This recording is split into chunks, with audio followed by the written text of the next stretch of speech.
Bonjour, un petit tutoriel pour vous montrer comment remplacer donc un ancien chauffe-eau par un nouveau modèle. Donc je vais vous montrer un petit peu comment ça se passe. Premièrement, il va falloir déjà le débrancher électriquement. On enlève la rallonge. Comme ça, il n'y a plus d'alimentation électrique. L'idéal après, c'est de faire disjoncter la pièce, qu'il n'y ait plus de jus qui arrive dans la salle d'eau, ou alors de disjoncter le général. Voilà. Donc ça, c'est la première chose à faire. Il faut couper l'eau, bien sûr, parce qu'il va y avoir des arrivées d'eau chaude et eau froide.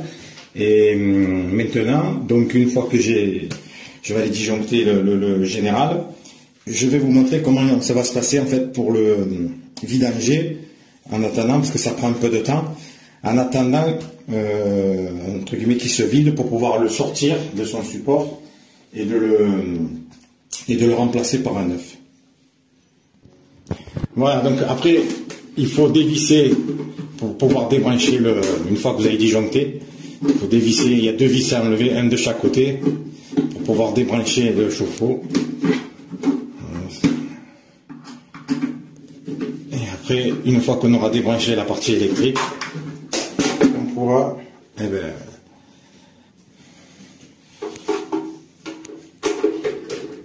vider le chauffe-eau.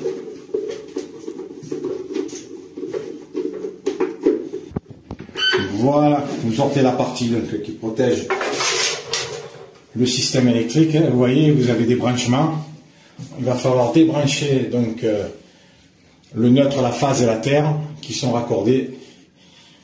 Un ici, donc c'est une vis ici. Ici, vous avez une autre vis qui est raccordée et de l'autre côté une autre vis qui est derrière. Donc, je vais prendre un autre tournevis. Voilà, à l'aide d'un tournevis plat, je vais débrancher. Déjà, phase et neutre. Ça se dévisse assez facilement.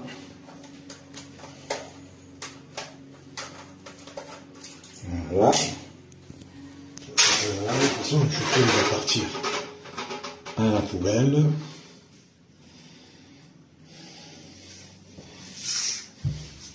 On fait la même chose de l'autre côté.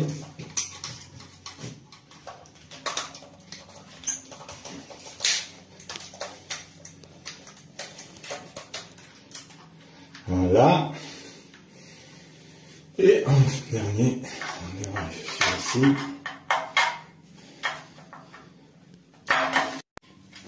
Allez, après, comme je l'ai dit, on défait la masse. Et là, normalement, ça sort tout seul. Voilà, le chauffe-eau est là, il est débranché électriquement. Le jus est coupé, bien sûr, comme je rappelle toujours. Et là, maintenant, on va devoir vidanger le chauffe-eau, comme il y a 100 litres d'eau dedans qui est stocké. Donc, il va falloir ouvrir ici, je vais vous montrer, pour faire un appel d'air, ici, pour que de l'air rentre. Et après, on videra au niveau de la purge, en fait, du bouton de la purge qui se trouve juste ici. Voilà, une fois que vous avez fait appel d'air là, et que vous avez ouvert la vanne ici, donc l'eau s'évacue. Bon, après, moi j'ai une évacuation de machine, donc c'est normal, l'eau s'évacue au même endroit. Il y a 100 litres d'eau, donc l'eau elle remonte, voilà, légèrement. C'est pour ça que j'ai mis un seau pour récupérer l'eau qui revient, le retour malheureusement, parce que les tuyaux ils sont raccordés tous au même endroit, le chauffe-eau et la machine. Et quand vous videz, ça, avec le nombre de litres qu'il y a à l'intérieur, ça peut avoir beaucoup de litres qui arrivent d'un coup et il y aura des retours des fois par les évacuations d'eau. Alors, il ne faut pas hésiter à dévisser pour faire le maximum d'appel d'air. Vous voyez, ça se vide encore, ça se vidange. Il faut bien le vidanger. Ça peut mettre une demi-heure, une heure, tout dépend de la capacité du chauffe-eau. Allez, une fois que vous avez fini de desserrer, on écarte. On sort le joint, parce qu'il va falloir après le remplacer. Donc ça, c'est fait ici de ce côté. Et après, moi, je vais sortir le siphon pour pouvoir déjà démonter le bloc de sécurité.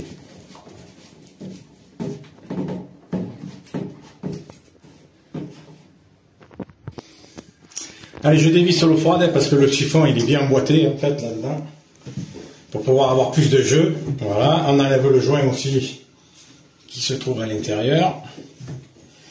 Voilà, il faudra remplacer par la suite.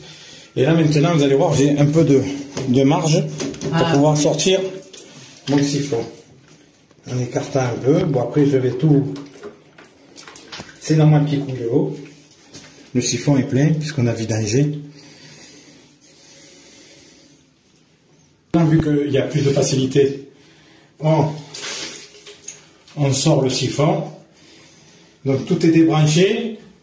Ça, je ne sais pas si je vais le retirer. Parce que bon, a priori, il est resté dessus. Ça, c'est pas bien grave. On va sortir le chauffe-eau. Donc il va falloir démonter derrière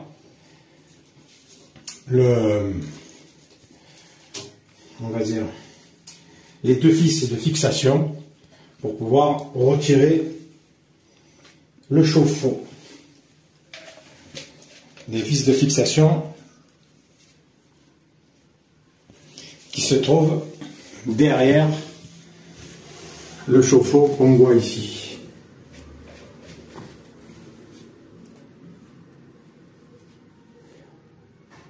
Allez, vous dévissez, donc un de chaque côté, hein, et après, une fois que vous avez laissé un peu de mou, on va sortir le chauffe-eau.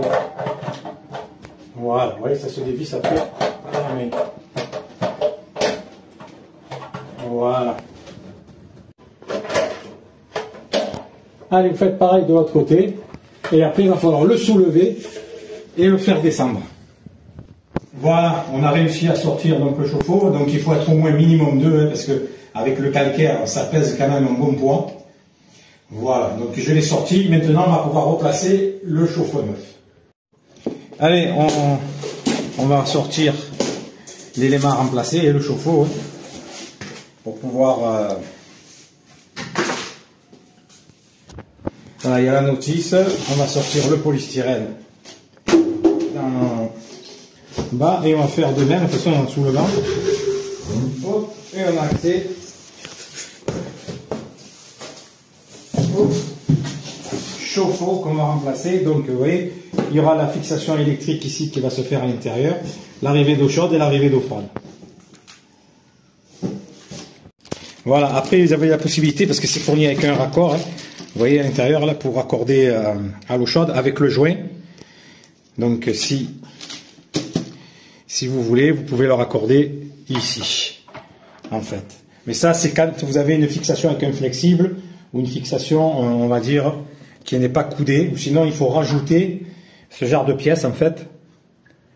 Donc au lieu de passer là-dessus, je vais basculer, moi, sur ce modèle-là. Je vais récupérer le joint, que je vais mettre à l'intérieur, et on va pouvoir le remettre en place. Voilà, donc il va falloir mettre du téflon, hein. Et bien sûr, bien visser droit. Si jamais vous avez le malheur de visser de travers, c'est pas grave, hein. Il faudra changer le téflon, parce que le téflon s'abîme très facilement. Donc ça, on va bien en mettre autour du pas de vis. Ça permet, et ça évite qu'il y ait des fuites quand même sur l'eau chaude.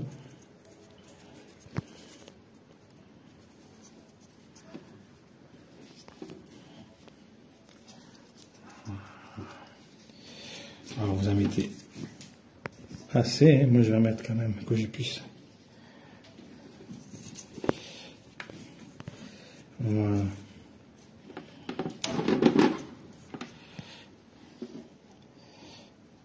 Voilà. Donc comme je vous dis, si jamais vous partez de travers, ça va abîmer le téflon, donc n'hésitez pas à en remettre. Ou si vous partez droit, eh bien c'est très bien. Donc on va le tenir comme ça et on va visser. Normalement ça se visse assez bien directement, hein, je veux dire. Vous n'avez pas de souci, vous voyez déjà avec la main. Après il suffit de serrer bien sûr avec la pince. Mais ça on le fera à la fin, quand je serai bien en face des trous pour pouvoir raccorder. Que ça me laisse de la souplesse en fait pour pouvoir le raccorder après au tuyau qui va dans le mur, à l'arrivée d'eau chaude. Allez, ils sont déjà dévissés, hein, vous voyez, ils ne tiennent pas. Donc déjà, vous pouvez enlever cette protection.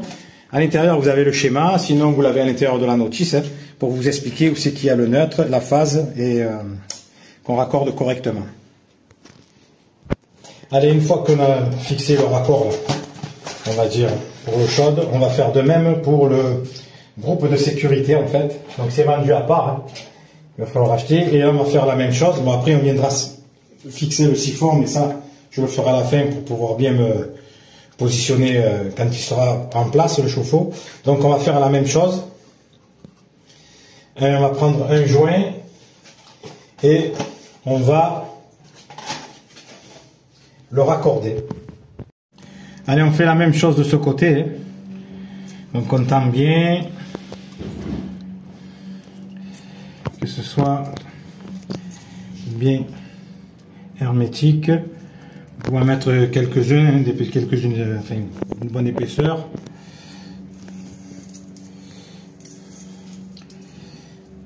Voilà.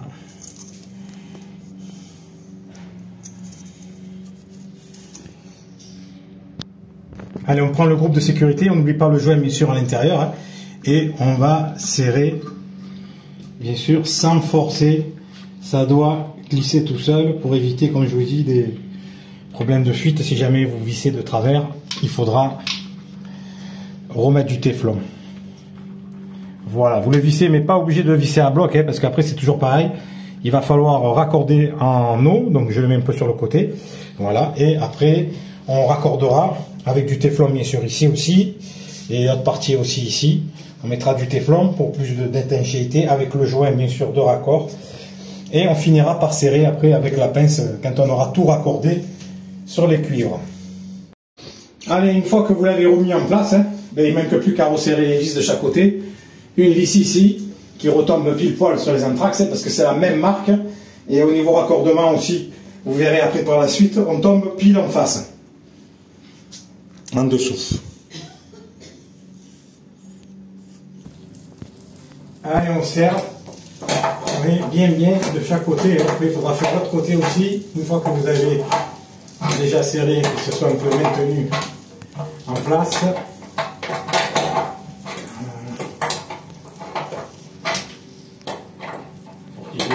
N'ayez pas peur, il faut bien serrer parce qu'il y a du poids après.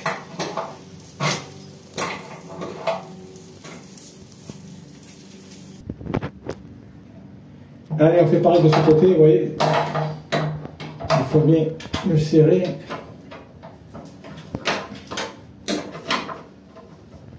Et que c'est pas super facile d'accès. Voilà. Allez, après on raccorde le siphon dessous. Hein. Je veux dire, hein, avant de pouvoir le fixer, le raccorder l'eau chaude et l'eau froide. Donc vous avez les différents trucs avec le joint et le raccord. Ça va venir ici, après vous verrez, mais ça sera dedans. Et ça se sert dans le siphon. Donc il faut le passer, ça avec le joint bien sûr, ici. Et après, on vient le visser là-dedans. Mais il faut le rentrer en premier ici, parce que c'est la sécurité, on va dire, pour pouvoir évacuer. Donc là aussi, ça se serre. Ça se serre, il faut bien faire prendre, bien droit du moins.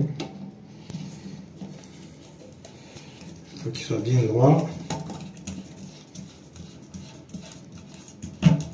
Voilà. Une fois qu'il est en place, il va falloir bien le replacer, le positionner, bien sûr, par rapport au tuyau. Allez, une fois que vous avez déjà remis en place le siphon, on va raccorder en eau chaude, en eau froide, vous voyez ce qui est devant derrière, avec les joints. Il y a déjà un joint qui est prêt, vous voyez, on n'a plus qu'à mettre ça à l'intérieur.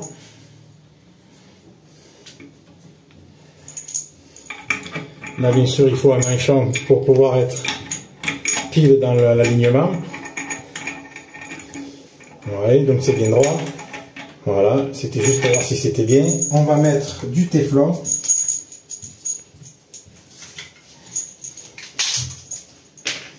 Pour éviter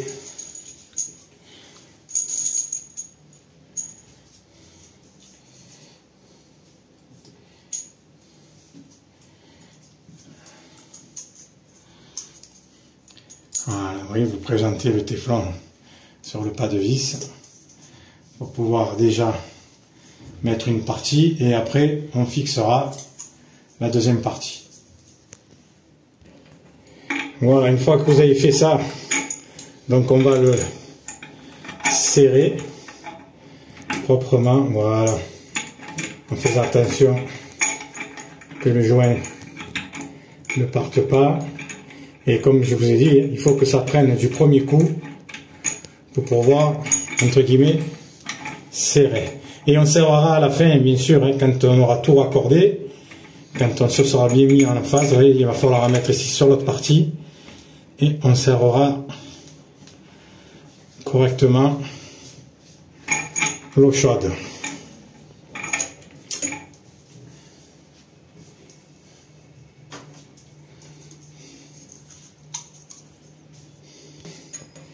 Il ne faut pas avoir peur de bien mettre, bien tendre surtout.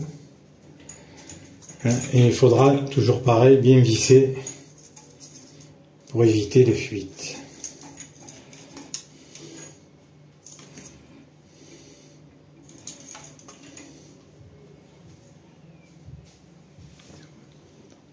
Voilà, quand vous avez mis du téflon, on visse la deuxième partie. On fait attention, bien sûr, comme je l'ai dit, que ça prenne bien du premier coup.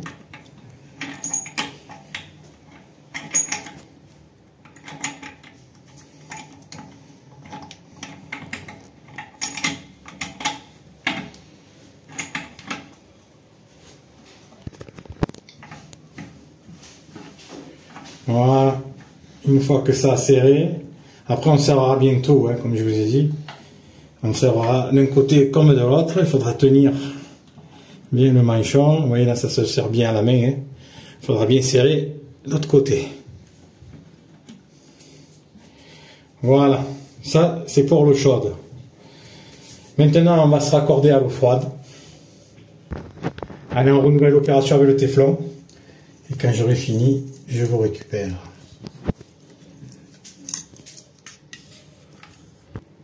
Allez, une fois que vous avez mis du téflon, on va raccorder du coup l'eau froide.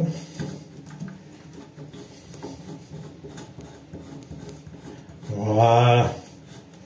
Et comme je vous dis, il va falloir tout raccorder, le siphon et tout à la fin. Et je serrerai tout, bien sûr, en dernier lieu, quand j'aurai terminé de tout raccorder. Allez, voilà, maintenant on va raccorder le siphon à l'évacuation d'eau. Donc il va falloir le présenter en face. Voilà, une fois que vous avez serré derrière l'évacuation, on va pouvoir tout resserrer et après on rebranchera l'électricité. Voilà, une fois que vous avez, comme je dis, tout raccordé, hein, avant de brancher l'électricité, vous faites un serrage complet de l'ensemble. Comme ça, au moins, on est sûr que c'est bien raccordé et qu'il n'y a pas de fuite par la suite, qu'il n'y aura pas de fuite. Voilà, je vais vérifier. Vous voyez, il faut bien vérifier parce que des fois, quand il y a des écrous, écrou et contre-écrou, ça peut des fois se dévisser.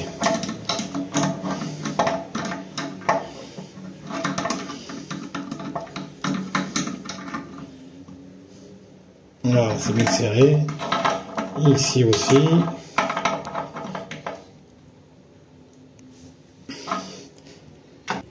Et on finit aussi par l'eau froide de bien serrer, oui.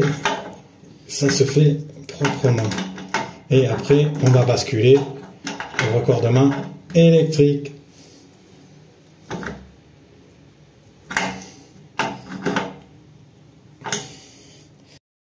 Allez, après, on va faire le raccordement en électricité. Voilà, je sais ça, c'est dévissé.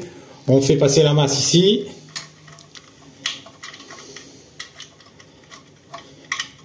On va un peu dévisser encore.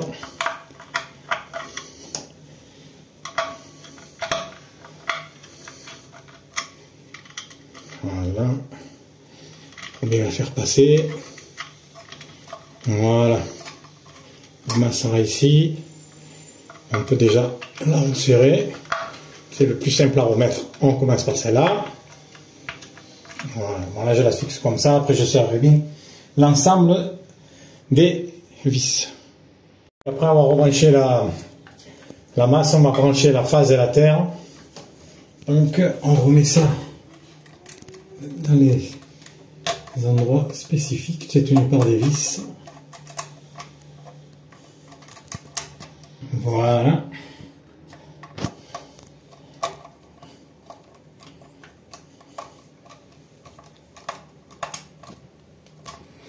Et là.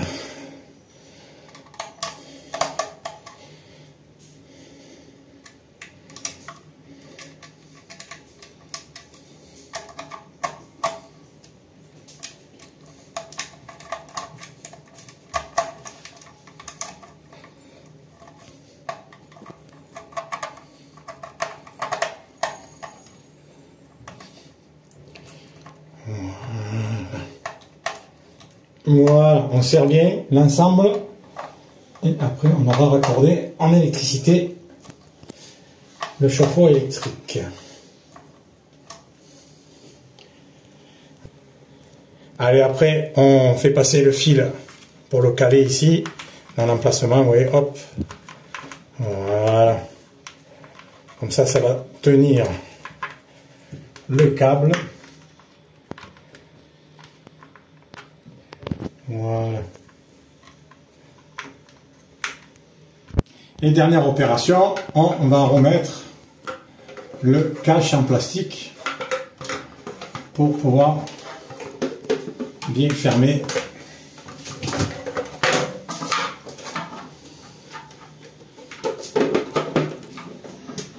Voilà.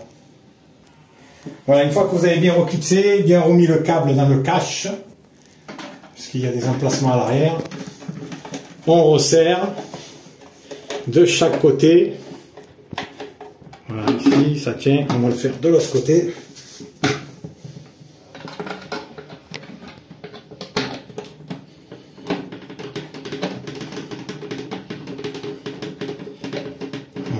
Voilà.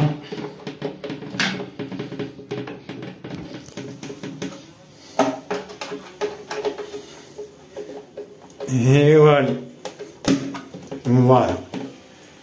Voilà. C'est terminé. Vous avez raccordé votre chauffe-eau. Tout est raccordé. On va rebrancher pour que ça puisse refonctionner. Et on sera tranquille encore pour quelques années. Voilà. N'hésitez pas, si vous rencontrez des problèmes pour accorder ou autre le chauffe-eau, de me poser des questions.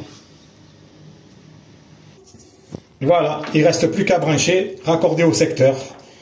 Et ça fonctionnera. Allez, avant de rouvrir l'eau, en fait, il faut ouvrir la vanne en fait, qui permet de bloquer l'arrivée d'eau. Voilà, ça s'ouvre directement et ça se met à l'horizontale pour faire passer l'eau et à la verticale pour bloquer. Donc j'ai ouvert l'eau et vous entendez le chauffe-eau donc se remplit là. Voilà, après il va chauffer l'eau. Et on aura de l'eau chaude dans la soirée.